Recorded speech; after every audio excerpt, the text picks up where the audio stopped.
ሕይወታችን ብርሃናችን ተቀዳሚ ተከታይ የሌለ የአብ ባህሪ ልጅ ኢየሱስ ክርስቶስ ሆይ ከባህሪ አባትህ ከአብ ከባህሪ ሕይወት ከመንፈስ ቅዱስ ጋር ክብርና ምስጋና አምልኮትና ውዳሴ ላንተ እናቀርባለን። ንዕድ ክብርት የሆንሽ የአምላክ እናት ቅድስተ ቅዱሳን ድንግል ማርያም ረድኤትሽ ቃል ኪዳንሽ በእኛ በልጆችሽ ላይ ጸንቶ ይኑር። ክቡር ላይከ ወንጌል መምህር ሞገስ የዚህ ቤተ ክርስቲያን የስብከተ ወንጌል ክፍል ኃላፊ፣ ክቡር መጋቢ ሐዲስ መምህር ሳሙኤል፣ ክቡራን አባቶቻችን፣ በአውደ ምሕረት ላይ ያላችሁ ሊቃውንት፣ ዘማሪያን፣ ዘማሪያት፣ ምእመናን፣ ምእመናት ሁላችሁም አንድ አምላክ በሚሆን በአብ በወልድ በመንፈስ ቅዱስ ስም እንደምን ቆያችሁ? እንደምን አረፈዳችሁ? እንደምን ሰነበታችሁ? ልዑል እግዚአብሔር ሁላችንንም በሕይወትና በሰላም ጠብቆ ለዚህ ታላቅ ዕለት አድርሶናልና የአባቶቻችን አምላክ ልዑል እግዚአብሔር ስሙ የተመሰገነ ይሁን። እንኳን ለእግዝእትነ ማርያም በዓል በሰላም አደረሳችሁ። ሌላው ግን ሁላችሁም ምናልባት በጸሎት ደረጃ ሊኖራችሁ ይችላል ብዬ አስባለሁ። እመቤታችን በጎልጎታ ስትጸልይ ጌታን ስትማጸን የክብር ባለቤት ጌታችንን በጎልጎታ መላእክትን አስከትሎ መጥቶ ቃል ኪዳን ስለገባላት የሰኔ ጎልጎታ በሚልም የሚታወቅ ነው። ጸሎቱ አላችሁ አይደለ? አዎ። ኢየሩሳሌም ሄዳችሁ ጎልጎታ ሄዳችሁ እመቤታችን የቆመችበት ቦታ ቃል ኪዳን የተቀበለችበት ቦታ እስካሁን ድረስ ይጎበኛልና እስቲ ስለዚህ ላስተምር ብዬ ረድኤተ እግዚአብሔርን አጋዥ አድርጌ ተነስቻለሁ። እግዚአብሔር አምላክ ምስጢሩን ጥበቡን እንዲገልጥልን ቅዱስ ፈቃዱ ይሁንልን። ምናልባት የጸሎት መጽሐፉ ድሮ በብራና ነገረ ማርያም ላይ ነበረ። አሁን ደግሞ ሁላችሁም በምታነቡት ወደ አማርኛ ቋንቋ ስለተተረጎመ አብዛኞቻችሁ ይህን ጸሎት እየጸለያችሁ ድንግል ማርያም እንድታማልዳችሁ ስትማጸኑ ድንግል ማርያም ደግሞ ልጄ ወዳጄ ሆይ እያለች ደግሞ ከልጇ እንደምታሳስብ በማመን ነውና ዛሬ እስቲ ስለዛ ጸሎት 6 ነገሮችን ብቻ መርጬ ያስተምራችኋለሁ። እግዚአብሔር አምላክ ምስጢሩን ጥበቡን ለሁላችን ይግለጥልን እና እመቤታችን በዛ የተቀደሰ ስፍራ ቆማ ስትማጸን ብዙ ጸሎቶችን አቅርባለች፣ ብዙ ምልጃዎችን አቅርባለች። እኔ ግን የመረጥኩት ሕዋሳቷን አማላጅ አድርጋ በልጇ ፊት አቅርባለችና ሕዋሳቷን ብቻ ነው የመረጥኩት እንጂ መላእክትን አንስታለች፣ የጌታን ስጋዌ ከጽንሰቱ እስከ ምጽአቱ አንስታለች። በጣም ብዙ ነገር አንስታ ልጄ ወዳጄ ሆይ እያለች ተማጽናለች።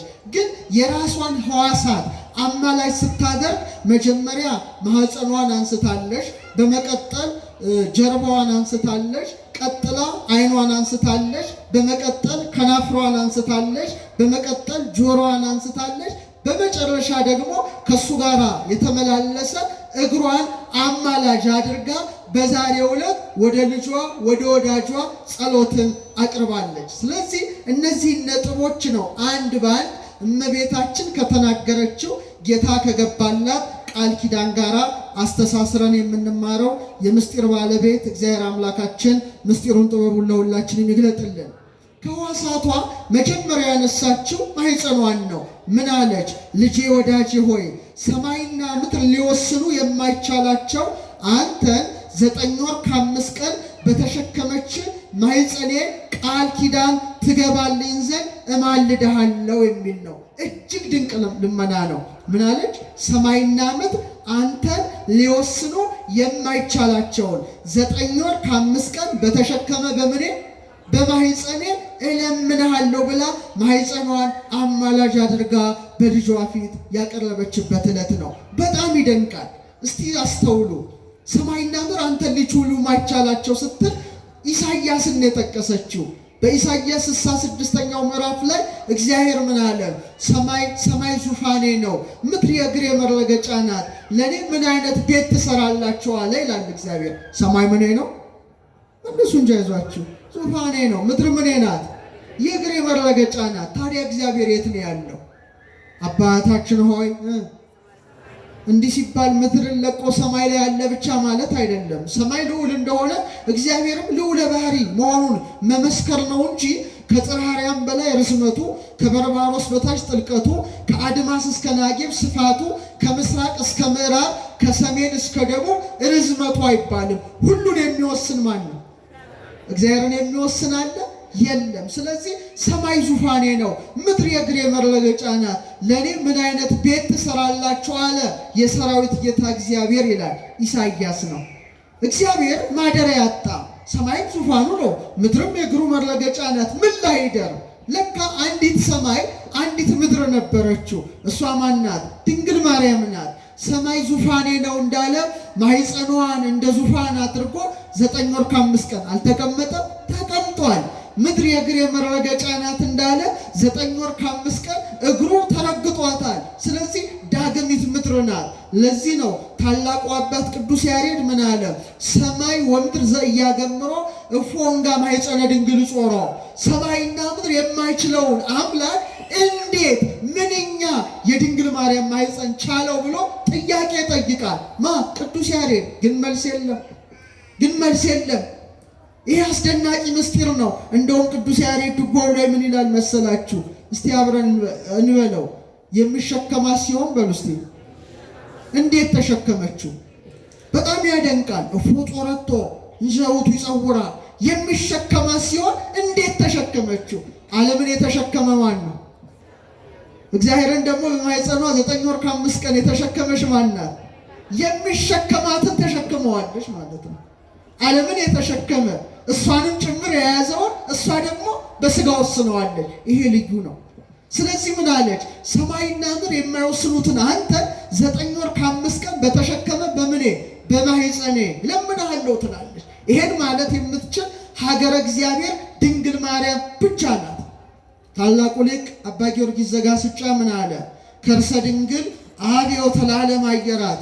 የድንግል ማርያም ማኅፀን አለ ካየራት በለጠ። ከምን ወተሰብሐ እምሱራፌል ወኪሩቤል፣ በሱራፌል በኪሩቤል ዘንድ ተመሰገነ።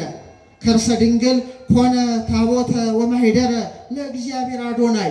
የድንግል ማርያም ማኅፀን አዶናይ ለተባለ ለእግዚአብሔር ምን ሆነ? ማደሪያውን ሆነ ይላል። በጣም ይገርማል። ሰማይና ምድር የማይወስነውን አምላክ በማኅፀኗ ስለተሸከመች የእግዚአብሔር ሀገር፣ የእግዚአብሔር ከተማ፣ የእግዚአብሔር መቅደስ ተብላ የተጠራች ብቸኛዋ ማን ናት? ድንግል ማርያም ብቻ ናት። ዳዊት ምን ይላታል? ነኪር ነገሩ በእንቲአኪ ሀገረ እግዚአብሔር፣ የእግዚአብሔር ሀገሩ ያንቺ ነገር ልዩ ነው ይላታል። ልዩ ነው አለ። ንጉሥ በሀገሩ፣ ንጉሥ በዙፋኑ፣ ንጉሥ በከተማው እንዲኖር ጌታም ማኅፀኗን እንደ ከተማ አድርጎ 9 ወር ከ5 ቀን ኑሯል። ቅዱስ ቅዱስ ቅዱስ እያሉ ሲያመሰግኑት አንገቷን ዘንበል አድርጋ ከማኅፀኗ የሚፈሰውን የመላእክትን ምስጋና በብቸኝነት ያደመጠች ማን ናት? ድንግል ማርያም ናት። ማን ናት?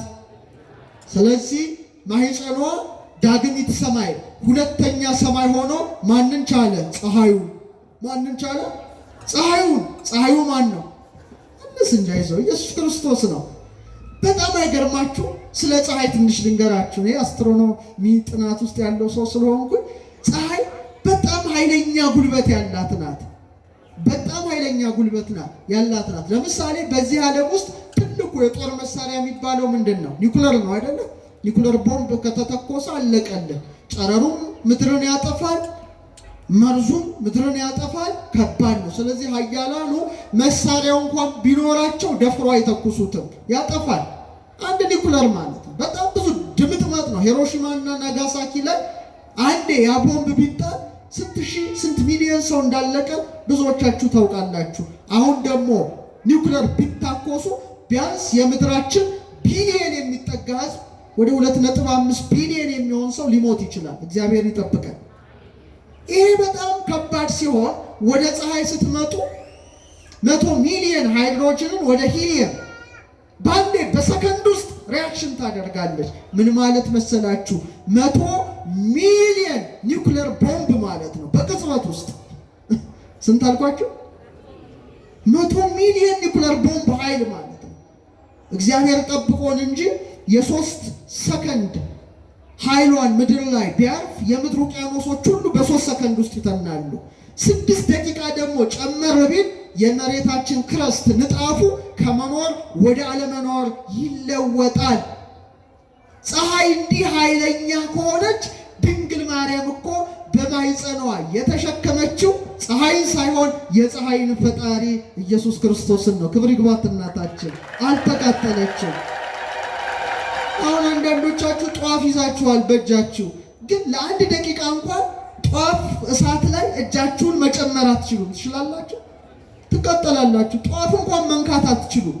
ድንግል ማርያም እኮ በማኅፀኗ የተሸከመችው እሳታውያን እንኳን ሊቀርቡት የማይቻላቸው መለኮታዊ እሳት ነው፣ ግን አልተቃጠለች። ድንግል ሶባደረ ውስተ ከርስኪ እሳተ መለኮት ድንግል ያለ በአድናቆት ሪያቆስ እሳተ መለኮት ጌታ በማኅፀንሽ ባደረ ጊዜ ገጹ እሳት፣ ልብሱ እሳት፣ አካሉ እሳት እንደምን አላቃጠለሽም? መልስ የለውም። አባ ሪያቆስ መልስ የለውም። 7 የእሳት መጋረጃ በማኅፀንሽ ወዴት ተጋረደ? በቀኝ ነው በግራ? መልስ የለውም።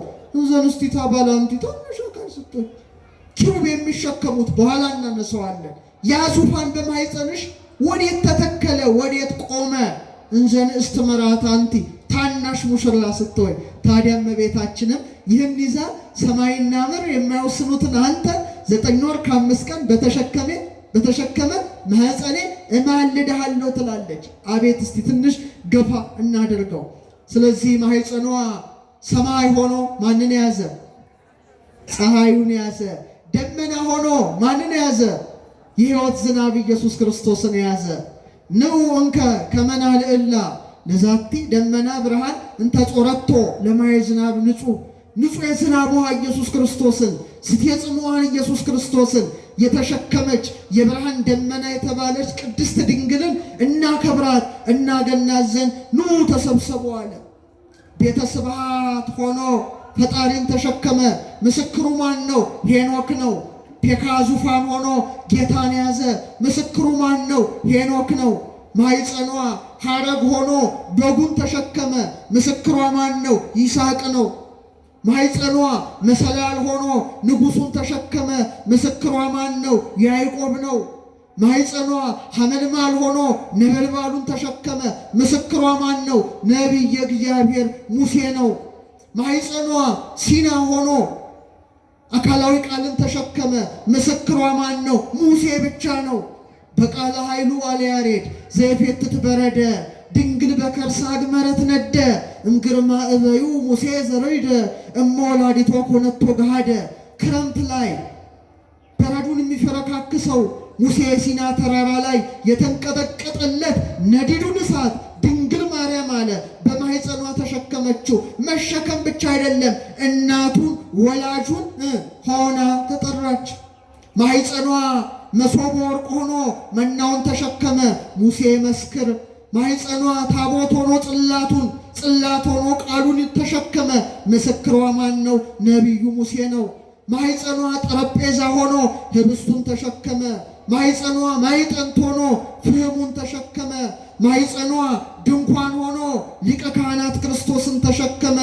ማኅፀኗ የወይን ሐረግ ሆኖ ፍሬውን ተሸከመ። ምስክሯ ማን ነው? ካሌብ ነው። ማኅፀኗ ጸምር ሆኖ የሕይወት ጠልን ተሸከመ። ምስክሯ ማን ነው? ጌዲዮን ነው።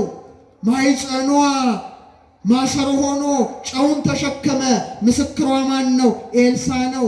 ማኅፀኗ ገዳም ሆኖ አንበሳውን ተሸከመ። ምስክሯ ማን ነው? እዝራ ነው። ማኅፀኗ ገነት ሆኖ ፍሬውን ጉድጓድ ሆኖ ውሃውን ተሸከመ። ምስክሯ ማን ነው? ሰሎሞን ነው። ማኅፀኗ ረዥም ዙፋን ሆኖ አዶናይን ተሸከመ። ምስክሯ ማን ነው? ኢሳይያስ ነው። ማኅፀኗ ዙፋን ሆኖ አዶናይን ተሸከመ። ምስክሯ ማን ነው? ሕዝቅኤል ነው። ማኅፀኗ ተራራ ሆኖ ደንጊያውን ተሸከመ። ምስክሯ ማን ነው? ዳንኤል ነው። ማኅፀኗ መቅደስ ሆኖ ንጉሡን ተሸከመ። ምስክሯ ማን ነው? ሕዝቅኤል ነው። ክብር ይግባት እናታችን 9 ወር ከ5 ቀን ስለተሸከመ ማኅፀኔ ብላ ጸሎት ማቅረብ የምትችለው እሷ ብቻ ናት። ከፍጥረታት ወገን ረድኤቷ በረከቷ ይደርብን። ለዚህ ነው ብዙ ዕብረ ትንቢት የተነገረለት ብዙ ዕብረ አምሳል የተመሰለለት እሱ 9 ወር ከ5 ቀን በማኅፀኗ ስለተሸከመች ሊቃውንት ምን ይላሉ? እማመ ጽንሰት እስካመ ወለደት ይትበለጥ ኅብረ ገጸ ለድንግል በእንተ ሀሎ አምላክ ውስጥ ተከርሳ። አምላክ በማኅፀኗ ስላለ ከጸነሰችው ጀምሮ እስክትወልደው ድረስ ፊቷ ይለዋወጥ ነበረ። በወመታ ይመለምል ከመጽየ ገነት እንደ ገነት አበባ ፊቷ ይለመልም ነበረ። እንደ ናርዶስ አበባ ፊቷ ይነጣ ነበረ፣ እንደ ሮማን ይቀላ ነበረ። ወቦ አመትጸድል ከመጽጌረዳ እንደ ጽጌረዳ ብሬት ሆና ትታይ ነበረ። ያ ቅዱሱ አባት ያ ፍጹሙ አባት ያ ድንግልን ለማገልገል የተመረጠው አረጋዊው አባት ዮሴፍ ያያታል። አሁን ባያት መልክ በሌላ መልክ ትጠብቀዋለች። ማርያም እያለ ይጣራ ነበረ። ድንግል ማርያም መስታወት ናት፣ ብርጭቆ ናት፣ ቢረሌ ናት። ብርሌ ውስጥ ቀይ ብትጨምሩ ቀይ ሆኖ ይታያል። ብጫ ብትጨምሩ ብጫ ነው። ሐምራዊ ብትጨምሩ ሐምራዊ ነው። ሮዝ ብትጨምሩ ሮዝ ነው። ድንግል ማርያምም ህብሩ በብዙ መልኩ የተነገረለትን አምላክ 9 ወር ከ5 ቀን በማኅፀኗ በመሸከሟ ዳግሚት ሰማይ ዳግሚት ምድር ሀገረ እግዚአብሔር ናትና 9 ወር ከ5 ቀን በተሸከመ ማኅፀኔ እለምንሃለሁ ብላ በዛሬው ዕለት ምልጃን አቀረበች። ክብር ይግባት እናታችን። ቀጠለች። አሁን ደግሞ ምን ምልጃ ታቀርበናለች? ቀጥሎ ምን ይላል? ልጄ ወዳጄ ሆይ እለ ብዙኃት አዕይንቲሆሙ ዓይናቸው ብዙ ነው የተባሉ ጸወርተ መንበር ኪሩቤል በፍርሃትና በረዓድ እየተንቀጠቀጡ መንበርህን የሚሸከሙት አንተን ባዘለች ጀርባዬ ቃል ኪዳን ትገባልኝ ዘንድ እለምንሃለሁ። አቤት አቤት! ጸወርተ መንበር ኪሩቤል እለ ብዙኃት አዕይንቲሆሙ ዓይናቸው ምንድን ነው? ብዙ ነው። ስንት ክንፎች አሏቸው? 6 ክንፎች አሏቸው። የሚገርማችሁ 16 መላእክት ናቸው። ስንት መላእክት ናቸው? 16 መላእክት ናቸው።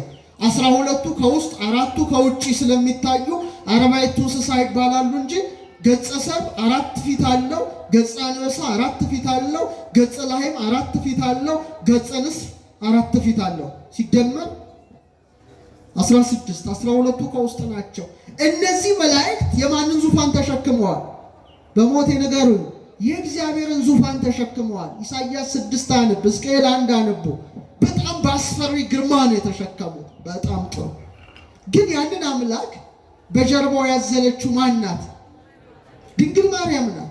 ለዚህ ነው የሐዲስ ኪዳኗ ቤተ ክርስቲያን መንበረ ታቦቱ ላይ ምስለ ፍቁር ወልዳ ድንግል ጌታን አቅፋ የምትሳለው ለዚህ ነው። በብሉይ ኪዳን ጸወርተ መንበር ኪሩቤል ክንፋቸውን ረበብ አድርገው በታቦቱ ዙሪያ ተስለዋል። በአዲስ ኪዳን ግን ያ በኪሩቤል ሰረገላ ላይ የተቀመጠውን ጌታ በጀርባዋ ያዘለች በክንዷ የታቀፈች ብቻ ናት? ድንግል ማርያም ብቻ ናት። ለዚህ ነው ሊቃውንት ኪሩባዊት ሰረገላ ይሏታል። እንዴት ደስ ይላል ቃላቱ! አባ ጊዮርጊስ ቃል ነው። ኪሩባዊት ሰረገላ እስቲ በሉ። አሁን እሺ እሷ እንዳለችው እስቲ እናነጻጽራቸው። እነዚህ መላእክት እሳታውያን ናቸው፣ በጣም ያስፈራሉ። 6 ክንፎች አሏቸው። በ2 ክንፋቸው ፊቱን ማየት ስለማይችሉ በ2 ክንፋቸው እግራቸው፣ 2 ክንፋቸውን ወዲያና ወዲያ አድርገው ቅዱስ ቅዱስ ቅዱስ እያሉ ያመሰግኑታል የሰራዊት ጌታ እግዚአብሔርን። ያ ለኢሳይያስ በዘባነ ኪሩብ ላይ የተገለጠው ለሕዝቅኤል ኮቦር በምትባል ወንዝ ላይ የተገለጠው ጌታ በኋላው ዘመን በማን ጀርባ ላይ ተገለጠ? አረ መልሶ አይዟችሁ፣ በእናቱ ጀርባ።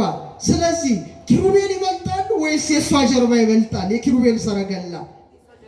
ጥሩ፣ እኛ ቢከብደንም ለማነጻጸር ያነጻጸሩትን አባቶቻችን ግን እንጠቅሳለን። አባ ጊዮርጊስ ዘጋስጫ ሆተ ብርሃን ላይ ምን አለ? አነጻጸረና እንዲህ አለ። ያየው ሕዝቅኤልን ነው። ሕዝቅኤል ኮቦር በምትባል ወንዝ ሳለ ተመስጦ መጥቶበት ሲመለከት መንኮራኩር ይለዋል። የእግዚአብሔርን ሰረገላ በእሳት መንኮራኩር ወይም በእሳት ምሰሶ ደግፈው ነው ያየው። በምን ምሰሶ? ዙፋኑን መንካት አቅቷቸው ማለት ነው። በጣም ያስፈራል። በጣም አስፈሪ ግርማ ነው የእግዚአብሔር ዙፋን። እና ሲያነጻጽር እንዲህ አለ፣ አንቲ ተአቢም ኪሩቤል፣ አንቺ ከኪሩቤል ትበልጫለሽ። ወትፈደፍዲም ሱራፌል፣ ከሱራፌልም ትልቅ ያለሽ። ለምን?